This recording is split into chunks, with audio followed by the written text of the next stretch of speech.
Coming up to 3:05. Helen with you. We are going to be talking about transitions in just a few minutes when it comes to starting school, moving up through the school as well. So if you need some expert advice from the educators, the text lines are open. 4001 is the SMS. There's the ARN Play app as ever, and it's 04871 5500 on the WhatsApp.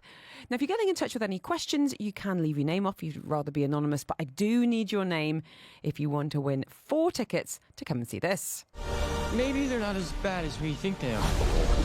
In case you forgot, our parents' war is about to become ours. Figure out which side you're on. On the Viking island of Berk, young Hiccup defies tradition by befriending a feared dragon, Toothless, and as their bond grows, they challenge centuries of fear and conflict, becoming the key to peace between dragons and humans. It is, of course, How to Train Your Dragon. That is the movie we have chosen as we team up once again with House & House for Dubai Eye 103.8 Movie Night. And it's going to be on June 23rd. It's a Monday night, an earlier screening for a family film at Roxy Cinemas City Walk. So if you want to join us, I've got 4 tickets available today. So you and the family coming along. We'll even throw in the popcorn and the soft drinks too. You need to tell me this. Which Scottish actor voices Stoic the Vast, Hiccup's father? Is it Gerard Butler or is it Ewan McGregor? Gerard or Ewan? Let me know their name and your name on those numbers. Good luck. This is Eye on Education on Afternoons with Helen Farmer. With Repton School Dubai, outstanding British education for ages 3 to 18, where students go into the world not just ready, but Repton ready.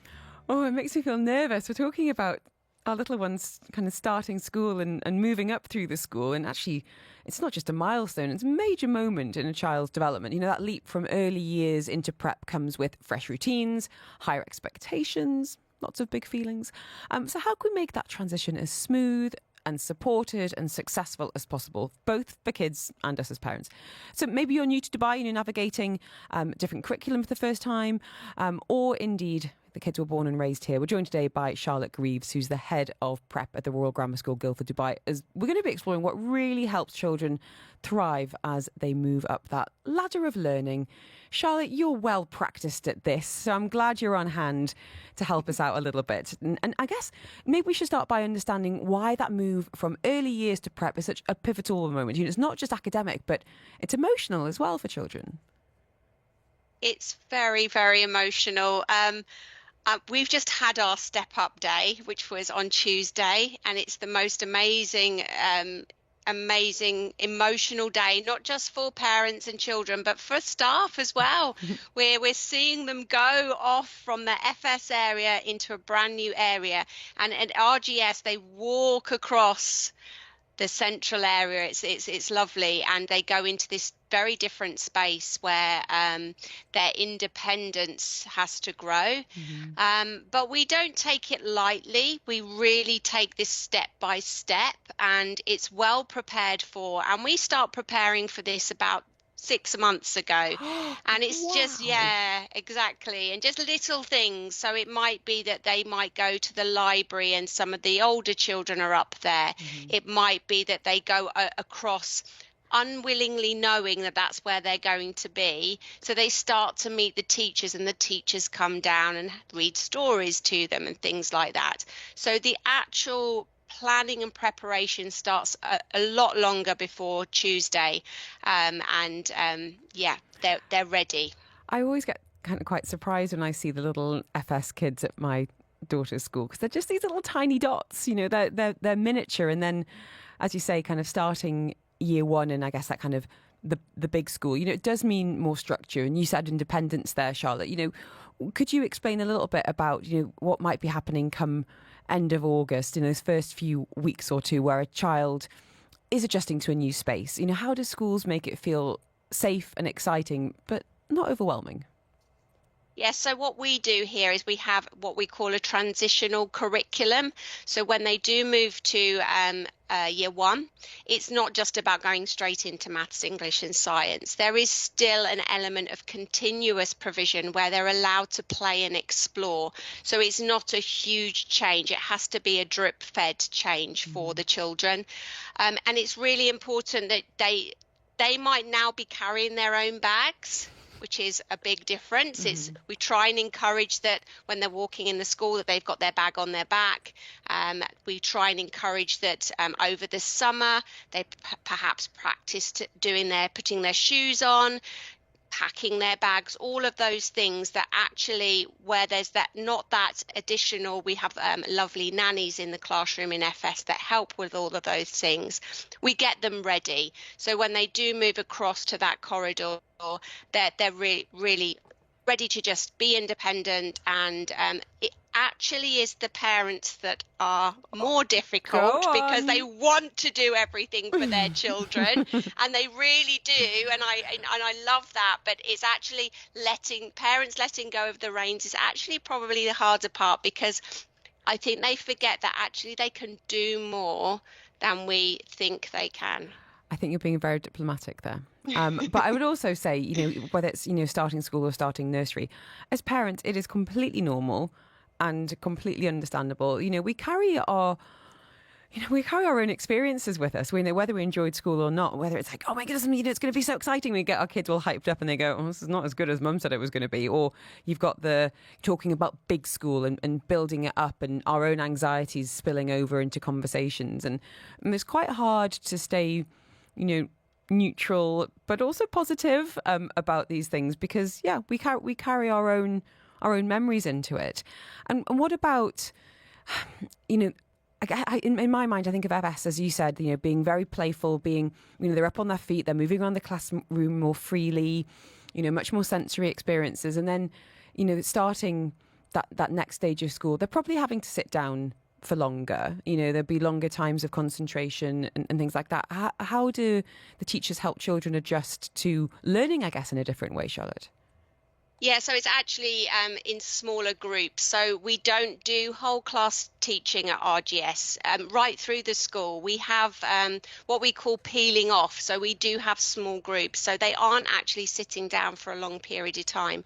And it's also about teaching children about self-regulation. So knowing when they go over to Key Stage 1, it's not about actually asking for permission to go to the toilet. It's knowing, actually, I need to go to the bathroom, and I don't need to ask for permission. I just say I need to go to the bathroom, and knowing that they can go by themselves and do that. That self-regulation is something that we really work on in that first term of year 1, and just making sure that they understand that they don't have to ask for permission. It's their right to go to the bathroom. It's their right to get their bottle of water when they need it.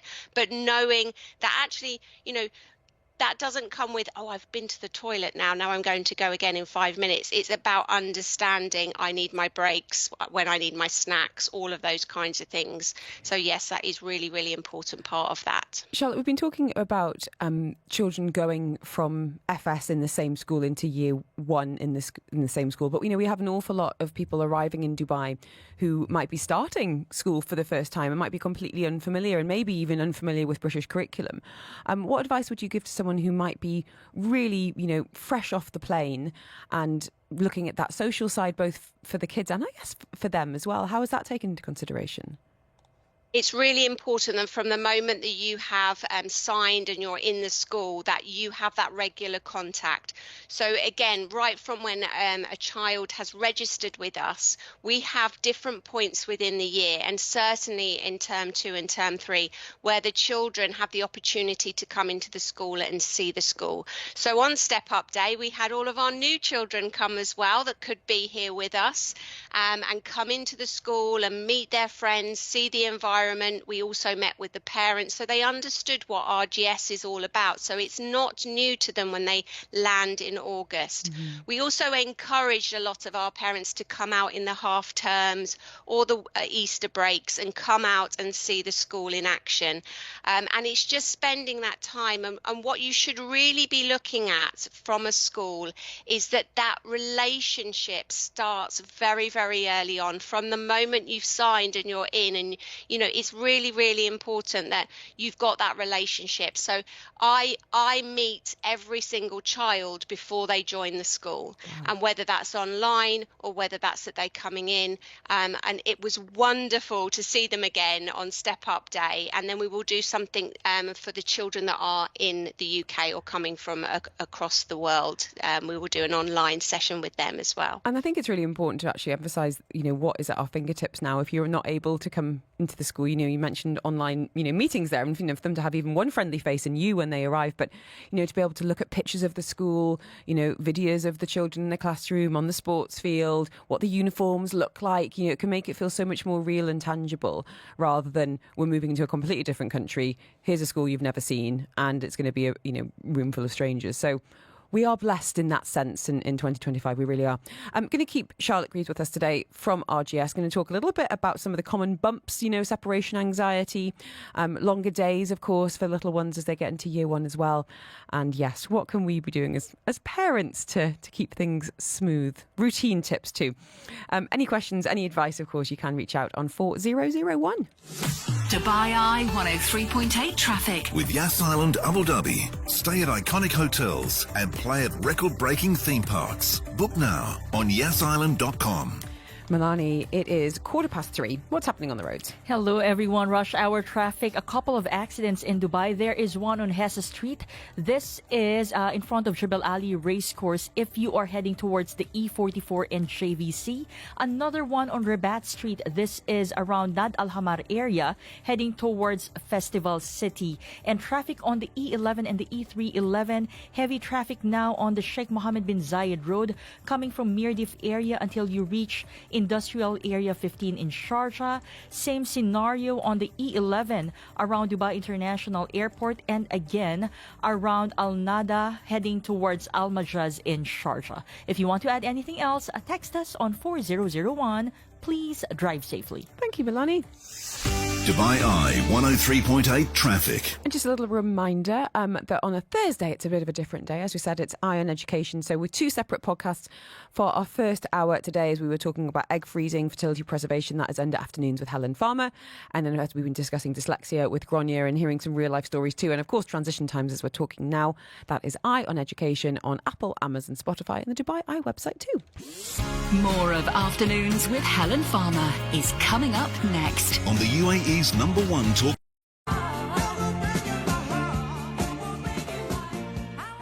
It's Elton John and Kiki D right here on Dubai Eye 103.8. Helen with you through until 4. It's 23 minutes past 3. This is Eye on Education on Afternoons with Helen Farmer. With Repton School Dubai. Outstanding British education for ages 3 to 18, where students go into the world not just ready, but Repton ready. We are talking about making the leap from early years to prep. And it's actually a lot of this in terms of conversations and jump up days, step up days, no matter what your school calls them, are happening right now. And that big step is for children, but also as parents as well. So what can help little learners settle in and thrive in a more structured school setting? Charlotte Grieves is with us today, the head of prep at Royal Grammar School, Guildford, Dubai, and we're sharing some expert tips on making it smooth and successful.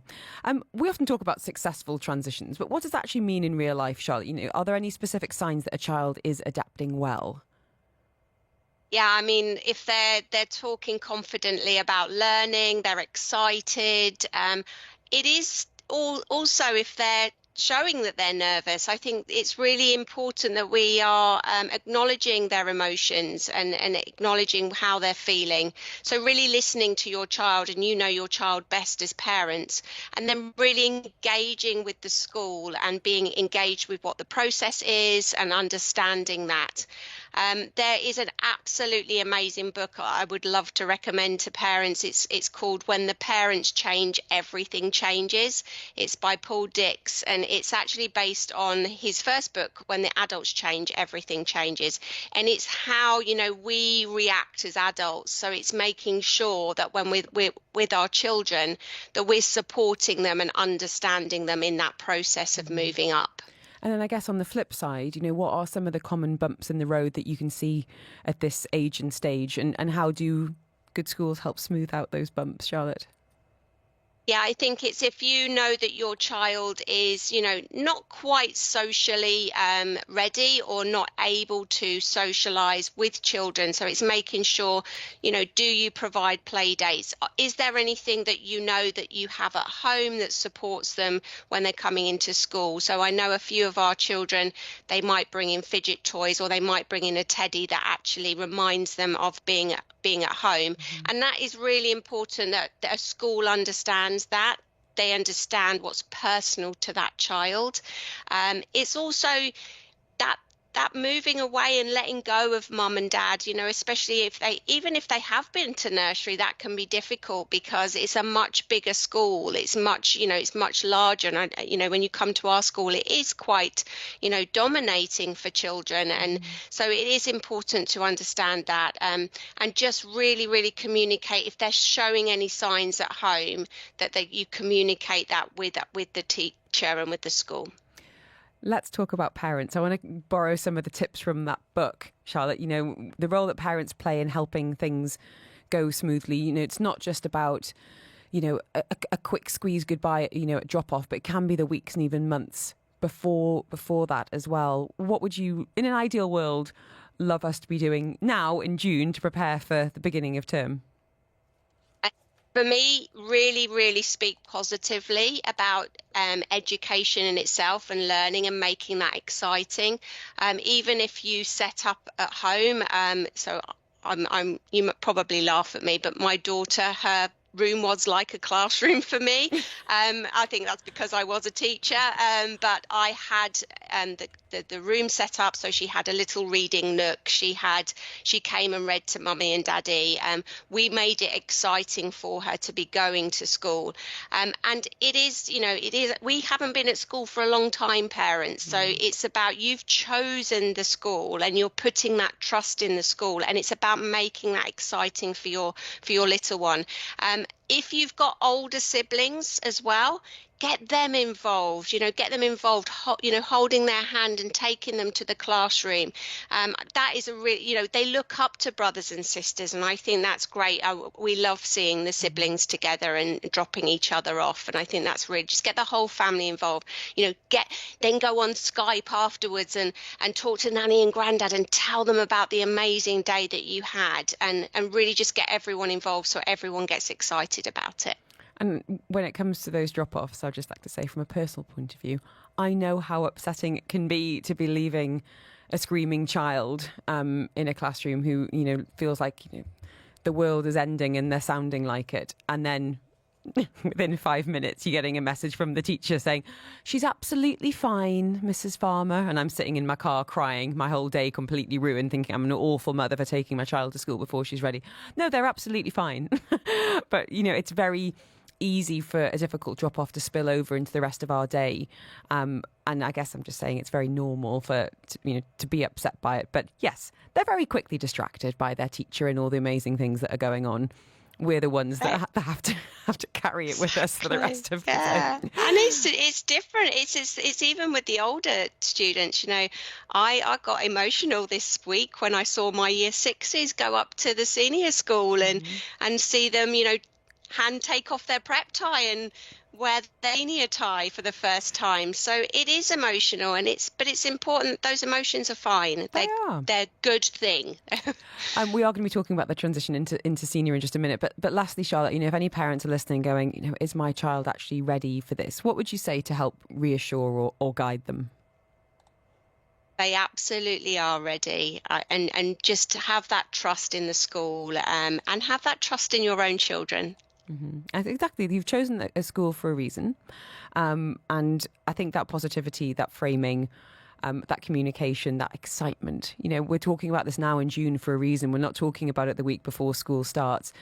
Charlotte's saying, getting the shoes and the lunch boxes and that, getting them involved in the decisions about what they can buy and what they can wear and, the things that you can control. It does go a long, long way. But it's normal to have some jitters, whether you are, 5 or 35. So, Charlotte, thank you so much for your time. Have a wonderful summer, and I can't wait to catch up with you very soon indeed. We are, as I said, going to be turning our attentions next from that transition from junior to senior school, where it sounds, as I've got friends who are been going through this, that actually a big part of that is how different the parent experience is as you go from being more of a manager to a coach and you take a step back. So joining us in studio from Repton, Dubai, Jacqueline Lee will be with us after the headlines. Your ARN News. The Abu Dhabi Agriculture and Food